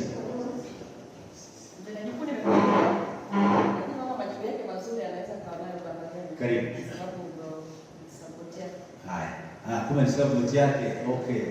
Tupe majibu. Mtendaji, nashukuru. Labda ninayo support kwa wale ambao most wako HQ na Court of Appeal particular. Principle inawezekana labda kuelewa kwanza ameuliza kwa bezi zipi, kwa sababu kuna hoja mbili. Kuna wanaolipwa hizo 5,000 au 6,000 kwa miezi mitatu, manake ndio kuna mtu kasema ni 200,000 kwa mwezi. Kuna mwingine amesema 200,000 wakati wao haiko tu alikuwa 2,500 kwa mwezi, manake miezi mitatu ni 7,500. Hawa wao wanasema ni 200,000 kwa mwezi, miezi mitatu 600,000 kwa wale wa majaji. Hiyo ndio na walishaletaga kipindi fulani wakati nimejoin nikichukua nafasi hii, walikuwa na hoja ilipelekwa ikaonekana itaangaliwa, ila budget ikawa imebana kusema iwe 7,500, ila kuna andiko waliandika kuomba, lakini budget kama ulivyoeleza. Lakini ndio hapo nilitaka hiyo clarification kwamba aliyeuliza wengine wapewa 5,000, je, ni kwa mwezi au miezi mitatu? Mimi sasa mimi nadhani niwasaidie maafisa wa usafirishaji, kwa sababu leo kikao ni cha mtendaji mkuu wa mahakama na hoja imeshawasilishwa mezani na inaonekana inahitaji mjadala kidogo. Mimi ni kuombe ndugu yangu Omari, tukishamaliza na Jumbe, unajua Jumbe na kubana wewe sasa, maana ndio mtakutana na HMU mpeane hizo details. Ndio tu lazima kuongea kidogo kwanza, ndio nilikuwa nakuja kushauriwa ili nisiingie tena kwenye ni amount hii kiasi hiki na kadhalika. Kwa hiyo nadhani Omari umekubali bwana? Akubogo hapa. Mtendaji asante. Asante. Ndio nasema nakata. Yaani Omari alikuwa anasema hoja imeshaletwa. Sasa kwa vile kuna maoni tofauti, nitaomba tukimaliza mzungumze na HMU, lakini naomba na Jumbe mpaka tumwakilishiwe ili baadaye tuweze kutoa ufafanuzi wa nchi nzima. Kwa sababu hapa tunaongea tu kama wawakilishi, sio pekee yetu. Kwa hiyo Jumbe, nadhani umenipata. Haya ndio maelekezo sahihi. Asante sana. Godfrey, madereva wa mabasi inachukua muda mrefu sana, lakini Godfrey kwa funga mkono nikikutaja. Asante kwa pendekezo zuri. Nimeona umesema pengine itolewe kila mwezi. Dara hii haiko kwako, na iko kwa extended. Sasa tushakuhamishia bana. Basi sasa haya mengine kama nilikuwa nadhani si ya kubishania, ni ya kuona namna ya kutekeleza. Sababu amount ile ile. Yeye anachosema Geoffrey, kwa nini mkae nayo mpaka miezi 2 mitatu, mimi napata wapi? Na mnapokuja kulipa hamlipi na interest. Yaani riba, kama mlikaa nayo nalipa ile ile. Unless kama mtakaa nayo fundi mwalipe interest miezi mitatu kama imeongezeka, fine. Kwa mimi mwongozo wangu SMU ni swala tu la kiutawala. Na mimi ni kuahidi mbele yao. Wao kibaje na wakasema tulipe kila mwezi, nitafutisha hapo hapo nikiwa kwenye corridor, wala sihitaji kwenda ofisini. Kupanda vyeo, nashukuru sana Dara, umeifafanua vizuri, lakini pia ni wapo uelewa wa zaidi. Haya mambo pia kupanda cheo hayaamuliwi moja kwa moja haraka na mtendaji mkuu wa mahakama, ila anapeleka mapendekezo. Kuna ridhaa pia inabidi patikane utumishi, lakini nasisitiza kama ambavyo Dara amesema, tunalo dawati la huduma kwa mteja wa ndani, mlitumie. Lakini amekuwa mstaarabu na anawapenda sana, amewapa mpaka na namba yake binafsi, na najua mtapiga kwa masaa mazuri, sio saa 8 usiku, si ndio? Na ni kwa shughuli za kazi, si ndio? Si usikwambia sasa ile koti ndio vaja leo mpende rangi ya chui au ya kunamleta. Kwa hiyo nadhani hilo ni jambo jema. Bwana Mkumbi, nashukuru Mkumbi, si kwa Kumba. Asante kwa pongezi, tumezipokea. Sasa hili la kutojenga, kodi kuwalipia ni ngumu. Nisema kweli, si mpenzi wa Mungu hiyo kuwadanganya masoko ni balaa. Kudanganya ni dhambi kubwa kuliko zote, na bahati nzuri ambayo mimi ni Masai, kwa hiyo tunasema ukweli tu, hata kama unauma. Kuwalipia kodi bana ni ngumu, kwa sababu ya kada, kwa sababu ya taratibu za kisheria na bajeti. Kwa ndugu yangu, hata kama unashika tamu, natamani kweli nikulipe, lakini hili ina ngumu. Ila nilikuwa na pendekezo kwamba kwanza, maana huwezi kujenga kama una kiwanja. Kwanza nilikuwa nafikiri jitihada zifanyike kitaasisi, kama ambavyo tunafutia majaji viwanja na watumishi wengine, kuwe na utaratibu wa makusudi ya maafisa usafirishaji kuwezeshwa kununua, sio kununuliwa, kununua viwanja halali kwa bei ya serikali. Ukienda kwa madalali unapigwa sawa sawa, na unaweza ukauziwa kiwanja ambacho kina mizembe. Kwa hiyo nilikuwa nafikiri hilo mlichukua, ili wale ambao watahitaji huduma hiyo waweze kusaidiwa. Lakini nafikiri kwa mawazo yangu tuliangalia kundi kwa namna ya pekee, kama tunaweza kujenga hoja, tukawa na revolving fund fulani ambayo watakuwa na kopa na kurudisha kidogo kidogo kwa mishahara yao, ama kupitia hazina, au kama tutaweza kuseta side humo ndani, lakini jambo ambalo kaifanyia study kuona kama hilo litawezekana. Kwa ndugu zangu, nimeona nieleze ukweli, lakini pia nimetoa mapendekezo, na ikitokea kwamba uwezekano wa kukopesha umewezekana, basi nafikiri hiyo pia tayari kulipa, maana dawa ya kukopa ni kulipa. Tatizo unaweza ukakopa alafu ukihamia taasisi nyingine, bana mimi kule nimeshatoka, ukiona tunakufuata, mimi nataka kwenda euro na hama. Kwa hiyo lakini tutaangalia, ila ukweli ndio huo, mkumbi. Lakini ni vyema kwa kweli kujenga kwa kibanda kama ni jambo, na wala usitegemee kulipiwa kodi kila siku, haitakusaidia. Tukazane kujenga, ili tutakuwa la maana.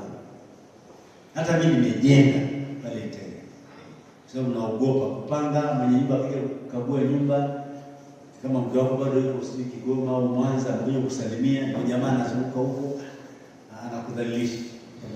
Kwa hiyo naomba msifurahi sana kupanga, pangeni kwa muda tu, lakini kazana sana. Mimi naomba tuwasupport kadri iwezekanavyo, wajenge nyumba zao. Hiyo ndio itakuwa best solution. Na hapa ndio mama kuondoka hapa ndio tulifika. Lakini ndugu wajumbe, kulikuwa na swala pia la mkumbi kuhusu posho, nauli 2,500, 2,000 kamili. Hiyo nafikiri STMU amesema atalifafanua vizuri, isipokuwa niwafundishe pia jambo lingine. Mara nyingi sio vizuri kudai haki yako kwa kuwa fulani analipwa zaidi, utakwama, yaani hoja itaiuka kirahisi.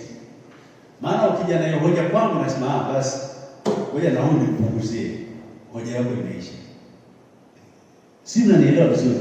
Yaani wewe jenga hoja kwa bana, hali ya maisha na nini bana, walau tukipata 2,500 sio bana, mimi bana kwa nini nadai?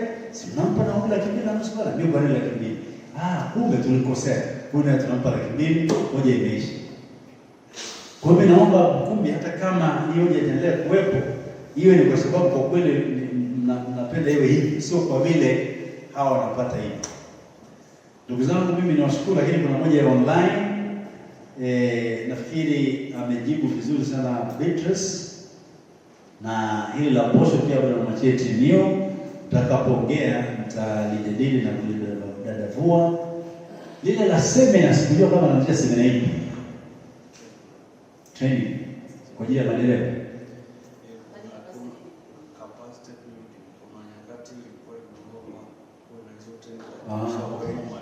No, hamna neno. Kwa maana kwa kweli ya capacity building, kuwajengea uwezo, ni mwenyewe nimekuja hapa kuwajengea uwezo, si ndio? Kwa hiyo ni jambo endelevu. jitahidi kadri iwezekanavyo. Haukupeleka madereva kwenye ile semina ya madereva Arusha? Hatuwezi kuwapeleka wote, mko wengi, lakini mwelewe kwamba agenda yetu ya kuwajengea uwezo iko pale pale.